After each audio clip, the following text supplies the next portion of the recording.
Pullazhi KLDC കനാലിലെ ചണ്ടിയും കുളവാഴിയും നീക്കൽ പ്രഹസനമാകുന്നു. MLA Rajan പല്ലന്റെ ഇടപെടലിനെ തുടർന്നാണ് ചണ്ടി നീക്കം തുടങ്ങിയത്.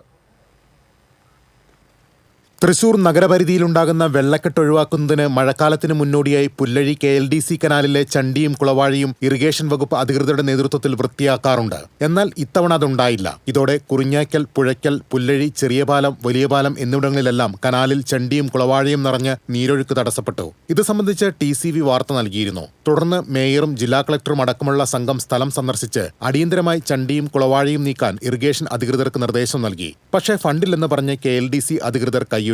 സ്ഥലം MLA ആയ രാജൻ ജെ പല്ലൻ കനാൽ വൃത്തിയാക്കാൻ അടിയന്തര ഇടപെടൽ ആവശ്യപ്പെട്ട് ജലവിഭവ വകുപ്പ് മന്ത്രി മോൻസ് ജോസഫിന് നിവേദനം നൽകുകയും ചെയ്തു. ഇതേ തുടർന്ന് കഴിഞ്ഞ ദിവസം മുതൽ കുറിഞ്ഞാക്കൽ ഭാഗത്ത് നിന്ന് കുളവാഴിയും ചണ്ടിയും നീക്കുന്നതിന് തുടക്കം കുറിച്ചുവെങ്കിലും കാര്യമായ പുരോഗതി ഉണ്ടായിട്ടില്ല.